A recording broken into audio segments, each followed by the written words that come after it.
Olá pessoal, tudo bem com vocês? Que bom! Sinto informar que vamos adiar mais uma vez a nossa live, porque eu estive consultando as orientações do colégio que são para só realizar live para revisão do conteúdo ou correção de exercícios. Como iniciaremos hoje a unidade temática 9 da apostila 3, ficará então para um outro momento a nossa live, ok? Então vamos lá. Colégio Ari Quintela, 8º ano, professora Maria de Fátima, unidade temática 9, Brasil, Império, primeiro reinado. Vamos rever então o processo de independência, que foi a última unidade temática, e vocês vão precisar dessas informações para completar os exercícios.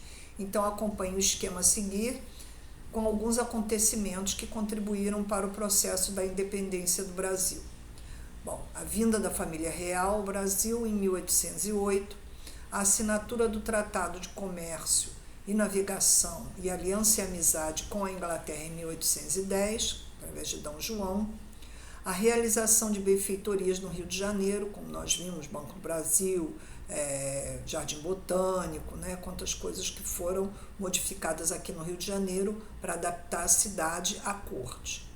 A elevação do Brasil a Reino Unido de Portugal e Algarves, lembra daquela adequação para Portugal participar do Congresso de Viena, foi em 1816. Agora a revolta em Pernambuco, a insurreição pernambucana em 1817, a manifestação dos brasileiros contra a família real no Brasil, que desprezou totalmente o Nordeste. A Revolução Liberal do Porto, lá em Portugal, a cidade do Porto, começou querendo uma mudança, uma nova Constituição, exigindo então a volta de D. João para Portugal. Ele, em 1821, voltou, deixando aqui o seu filho D. Pedro como príncipe regente, mas começou a ver que D. Pedro estava se afeiçoando ao povo brasileiro, e aí começaram a exigir que ele voltasse. Mas o povo brasileiro, por sua vez, também afeiçoado ao príncipe regente, no dia 9 de janeiro de 1822, levaram até ele um manifesto, um abaixo-assinado, pedindo que ele não voltasse para Portugal. E esse dia foi conhecido como Dia do Fico, quando ele disse a célebre frase: "Se é para o bem de todos e felicidade geral da nação, estou pronto, diga ao povo que fico." E finalmente, oficialmente em 7 de setembro de 1822, D. Pedro proclama a independência. E nós vemos nessa imagem ao lado, que é de Pedro Américo, que foi pintado no ano de 1888. Veja bem, a proclamação da independência foi em 1822. Em 1888, Pedro Américo pintou esta imagem que representa a independência do Brasil. Porém, é uma representação. A gente precisa olhar a história sempre desta maneira. Vejam esta visão de Pedro Américo, de quantos anos depois. E nós temos lá na unidade anterior uma outra imagem também do grito da independência, diferente, com a participação de pessoas do povo. Como nessa nós vemos, a maioria são soldados, poucas pessoas do povo aí ao lado. Então vamos ter um exercício comparando essas duas imagens. Brasil Império.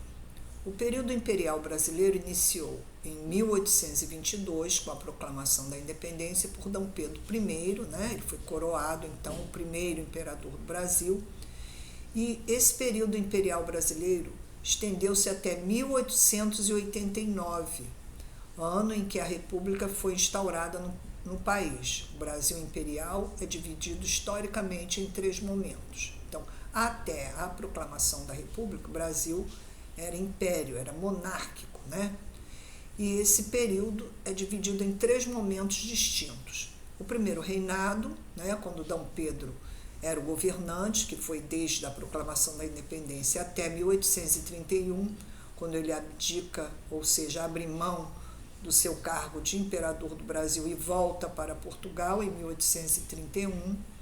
E aí então regentes brasileiros assumem o poder, porque sucessoriamente teria que assumir como imperador D. Pedro II, né, filho de D. Pedro I, mas que na época, em 1831, tinha só 5 anos, não havia como ser um governante. Então, regentes assumiram o poder de 1831 a 1840, até que D. Pedro II tivesse condições de exercer a função de imperador, que começa então a partir de 1840, quando ele ainda tinha 15 anos, que ficou até 1889, D. Pedro II, o segundo imperador do Brasil.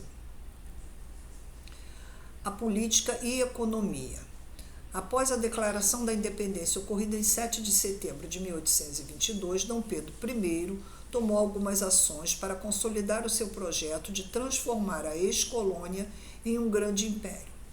Processo de consolidação do império. Como é que ele fez isso? Aliás, o que ele pretendia? Desenvolver economia, elaborar uma constituição, ou seja, um conjunto de leis para reger então o novo império, garantir a posse do território brasileiro e adquirir reconhecimento internacional, porque não adianta ele proclamar independência se o restante do mundo não reconhecia o Brasil como um país independente. Panorama histórico do Brasil no início do século XIX. Então, mesmo com os objetivos de D. Pedro, atravessávamos uma crise econômica que se intensificou com as desigualdades sociais, né? Haviam escravos, os portugueses tinham um status diferente dos brasileiros, então isso tudo gerou uma crise econômica. A decadência da extração do ouro e de pedras preciosas, a concorrência de mercadorias como o açúcar, o charque, né? Que é a carne produzida no sul do país, e o couro com produtos estrangeiros, né? No sul do Brasil, com concorrência da Argentina, os preços caíram. A realização de empréstimos com o governo inglês para sanar as dificuldades econômicas do novo império. Daí veio, né, a crise, porque D. Pedro pediu dinheiro aos ingleses e, devendo a eles, a crise aumentou ainda mais. Movimentos contra a independência nas regiões da Bahia, do Pará, do Maranhão, do Piauí, do Ceará e na província cisplatina, no sul do Brasil, que depois se tornou independente, né, o Uruguai, mas que nesse momento ainda estava ligado ao Brasil. Então, nesses lugares, os brasileiros se manifestaram contra a independência. Mas por quê? Porque o Brasil foi o único país da América Latina a se tornar independente, porém com um monarca pertencente à metrópole colonizadora, ou seja, Portugal. Nós vemos aí mulheres brasileiras que se destacaram na luta pela emancipação política do reino. A abadesa Joana Angélica de Jesus, que viveu do ano de 1782 a 1822, Maria Quitéria, vocês veem aí vestida, né, participando do exército, viveu de 1792 a 1853, e Maria Filipa, que se desconhece a data de nascimento, mas que viveu até 1873, todas essas 3 mulheres estavam no estado da Bahia e lutaram a favor de um Brasil republicano. O reconhecimento da independência. Os Estados Unidos foram o primeiro país a reconhecer a independência do Brasil. Já os reinos europeus só o fizeram após o consentimento de Portugal. Várias negociações foram intermediadas pelos britânicos para que os portugueses reconhecessem a emancipação brasileira em agosto de 1825. Veja bem, 3 anos depois, né, para que os países fossem reconhecer, já que Portugal era metrópole, enquanto os portugueses não reconhecessem o Brasil como independente, os outros países também não o reconheciam. A Constituição de 1824, nós vimos lá no início que D. Pedro I tinha o objetivo de organizar uma nova lei para governar o Brasil. Então, este conjunto de leis foi organizado em 1824. Até que fosse instituída a primeira Constituição no Brasil, uma série de debates e impasses ocorreu entre as elites do Partido Brasileiro e o Partido Português, as duas principais correntes políticas. Em 1823, deu início à discussão sobre um projeto de Constituição para o Império Brasileiro, com a abertura da Assembleia Constituinte. Vamos ver, então, o posicionamento desses partidos, do Partido Brasileiro e do Partido Português, nessa Assembleia Constituinte, ou seja, na elaboração do conjunto de leis que regiria o Brasil.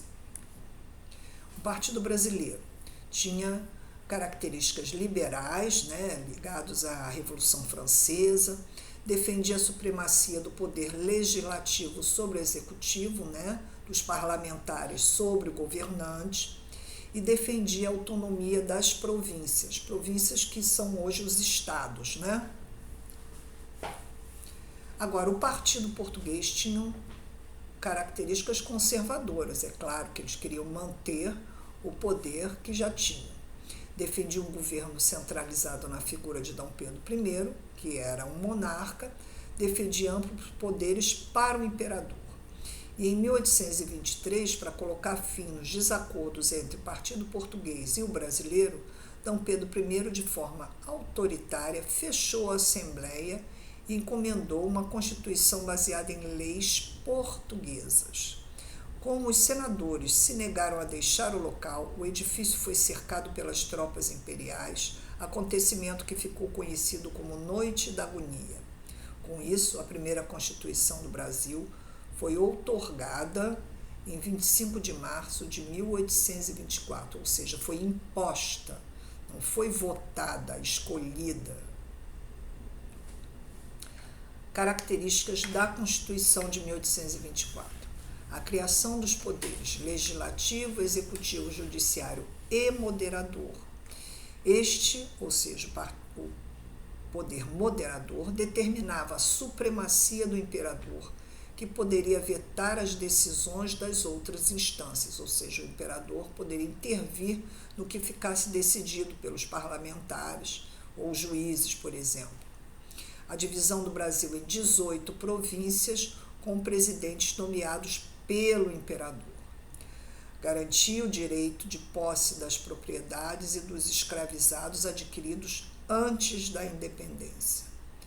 A instauração do voto censitário. O que é o voto censitário? Baseado na renda mínima de 10 mil réis dos indivíduos. Mulheres escravizados não tinham qualquer participação política. O catolicismo foi estabelecido como religião oficial.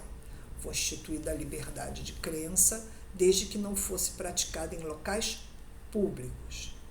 O padroado foi uma determinação do imperador que intervia da organização da Igreja Católica.